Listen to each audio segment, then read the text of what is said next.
አንዳንድ ጉዳይ ከዘመን ይርቃል የምንመርጣቸው ወይም የተመረጡልን አካሄዶችም በራቀው ዘመን ላይ ሊጥሉን ይችላሉ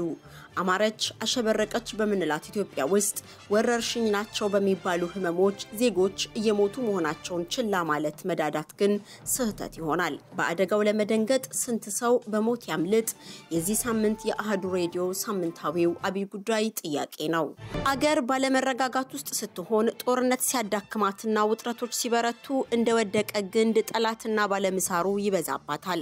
የተለያዩ ሶስት የኢትዮጵያ ክልሎችም ይህንን ሊያሳስብ በሚችል የወረርሽኝ ችግር ውስጥ ወድቀዋል በኦሮሚያ ወባ በአማራና ጋምቤላ ኮሌራ ይሁንና ግን በተለይም በዚህ ሳምንት ችግሩ በተለያዩ አካላት ቢነገርም ትርጉም ያለውና ለውጥ ሊያመጣ የሚችል እንቅስቃሴ እየታየ አይደለም በኦሮሚያ ያለው የወባ በሽታ ኢትዮጵያ በተሳካ ሁኔታ በህብረተሰብ ጤና ላይ ባተኮረ የአጎበር ደላና ተከታታይ ህክምና እንደዚሁም ያቆሩ ውሃዎችን በማጥፋት ድል ያስመዘገበችበት ነበር ይህ ለወትሮ ከነሐሴ እስከ ህዳር አንዳንዴም በሚያዝያና ግንቦት ሰፋ ብሎ የሚከሰት ህመም አሁን ግን አመቱን ሙሉ እየፈለገን ቀጥሏል ይብሱን ብሎ ከ7 ወር በፊት ወጥተው በነበሩ ሪፖርቶች መሰረትም በአፍሪካ በከፍተኛ ደረጃ መድኃኒቱን የሚቋቋም የወባ በሽታ መስፋፋት መነገሩን ለሰማ ሁኔታው በርግጥም ያስፈራል ይህ መድኃኒትን የተቋቋመ ወባ በጣም የተስፋፋው በምስራቅ አፍሪካ ነው ሲባል ደግሞ ብርክ ያስይዛል ግን ያም ሆኖ አሁን ላይ በኦሮሚያ ያለው የወባ በሽታ ተጠቂ ቁጥር ከፍተኛው የተመዘገበበት ሆኖ መቀጠሉን ከውጭ ሀገራት የዜና ምንጮች ከመስማት ባለፈ የሚመለከታቸው አካላት እና የህብረተሰብ ጤና ኢንስቲትዩትና ጤና ሚኒስቴር ምን እያደረጉ እንደሆነ እየነገሩን አይደለም አሁን በኦሮሚያ አሳሳቢ የሆነ ወባ መድኃኒቱን የተቋቋመ ነው ወይስ መደበኛው የሚለውም ሆነ ወደዚህ የመቀየር እድሉስ ምን ያህል ነው የሚሉትና ተያያዥ ጉዳዮች ሁሉ የነዚህኑ አካላት ምላሽ ይፈልጋሉ እናም አናወራም እንሰራለን ማለት አይሰራም የጥንቃቄ መልእክቶች በአግባቡ ካልተላለፉ ተጨማሪ ሰለባዎች መመዝገባቸውና ማህበረሰባዊ ጭንቀት መፈጠሩ አይቀሬ ነውና ይህ ነው የሚባል ምላሽ በርግጥም ያስፈልጋል በአፍሪካ በ1980ዎቹ ተከስቶ በነበረው መድኃኒቱን የተቋቋመ ወባ ሳቢያ በበሽታው የሚሞቱ ህፃናት ቁጥር በከፍተኛ ሁኔታ አሻቅቦ እንደነበር ሪፖርቶች ያሳያሉ አሁን ላይ ታዲያ ይህ አይነቱ ወባ ሩዋንዳና ኡጋንዳን ጨምሮ በኤርትራም ተመዝግቧል እነዚህ ሀገራት ላይ ኢትዮጵያና ታንዛኒያ ተደምረው በአጠቃላይ በአምስቱ ሀገራት ያለው የወባ በሽታ 10 እጁ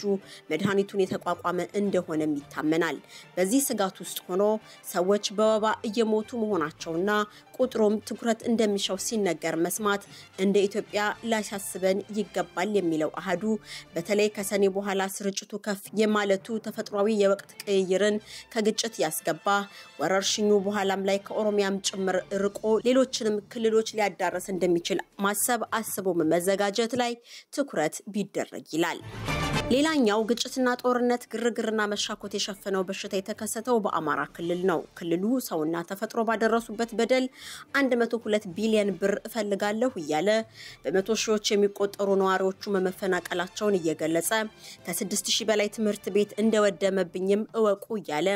2.7 ሚሊዮን የሚልቀው የክልሉ ሰው እርዳታ ፈላጊነቱን እያልሸሸገ ሳለ የኮሌራው ወረርሽኝ መከሰቱም ጎን ለጎን እየተነገረ ነው በበሽታው የተያዘ ሰው ቁጥር አነስተኛ የተመዘገበው መሞት 5 ብቻ ነው ተብሎ ሊገለጽ ቢችልም የነዚህ ዜጎች ወቅታዊ ሁኔታ እያሳሰበም ጭምር ግን ደግሞ የሁሉ ተፈናቃይና ከቤቱ ተሳዶ የወጣ ህዝብ ባለበት አካባቢ እርዳታ ፈላጊና የቸገረው በሚሊዮኖችም እየተሰላ በመሆኑ የስጋት መጠኑን በእጅጉ ያልቀዋል አሁን ላይ በተፈናቃይ ጣቢያና የተለያዩ መጣሊያዎች ተከማሽተው ያሉት ሰዎች የግል ንጽህናቸውን ለመጠበቅም ሆነ ንጽህናው የሚያስተማምን የመጠጥ ውሃና ምግብ የማግኘት እድላቸው በጣም አነስተኛ ነው ይህ ሁኔታ ደግሞ ከኮሌራው መስፋፋት እጅግ የተመቻቸ ሁኔታን የሚፈጥርለት ነጥብ ያነሳል ስለዚህም ነገሩ በቂና ፈጣን ትኩረት ካልተሰጠው አሁን ያሳሰበ የማይመስለው የስርጭት መጠን በአንዴ በአስደንጋጭ ሁኔታ ሊንርና ከቁጥጥር ውጪ ሊሆን እንደሚችል ጥርጥር የለውም 16 ዞኖች ውስጥ ያሉ 60 ወረዳዎች 4983 ሰዎች በኮሌራው እንደተጠቁ ኢንተርናሽናል ሜዲካል ኮርፕስ ሁኔታው በመንግስት ትኩረት ሊያሻው ይገባዋል ከሚል ሐሳብ ጋር ደግፈው አውጥቶታል ክልሉ ባለበት ጦርነት ሳቢያ መሰል ጉዳዮች ተገቢውን ትኩረት ሊያጡ አይገባም በርግጥ ሁሌም መሰል የሰላምና መረጋጋት እጦቶች ወደ እንዲህ ያሉ አሳሳቢ የጤና ቀውሶች የመሸጋገር ሂደታቸው ተጣባቂ ነው። ሰዎች ሲፈናቀሉና በግጭት ውስጥ ሲኖሩ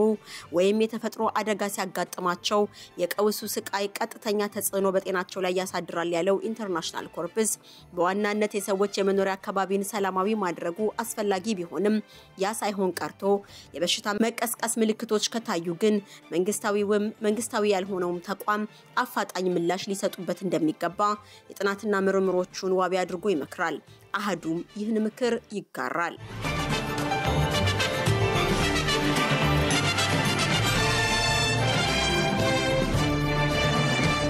ሌላኛው በጤና እክል ቀውስና ጥላ ስር ያለው ክልል የጋምቤላ ክልል ነው። ልክ እንደ አማራው ክልል የዚህም ክልል የወረርሽኝ ስጋት ኮሌራ ነው። እስካሁን 30 የሚደርሱ ሰዎች ህይወታቸውን እንዳጡ የክልሉ ጤና ቢሮ ይናገራል። በ3 ሳምንት ውስጥም ከሞቱ ውስጥ 30 ሰዎች በተጨማሪ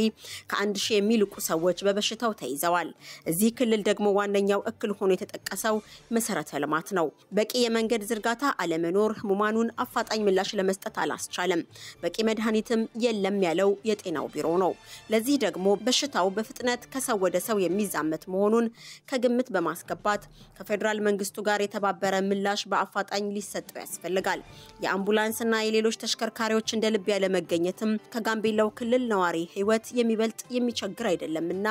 ይህም የተለመደ ቀውስ ፈጣን ትኩረት ሊሰጠው ያስፈልጋል። አሳሳቢና ድንገት የሚከሰተው የበሽታው ምልክት ሲያጋጥም ወዲያው መታከም መፍትሄ ቢሆንም በጋምቤላ ግን ከመሰረተ ልማትና መድኃኒት እጦት የተነሳ ይህን ማድረግ አልተቻለም ተብሏል። እዚህ ችግር ላይ በፍጥነት ተላላፊ መሆኑ ዋጋ ሳያስከፍል በፊት በሚቻለው አቅም የህይወት አድኑ እንቅስቃሴ ቢቀላጠፍ ይመረጣል። ቢያንስ ይህ እንዲሳካ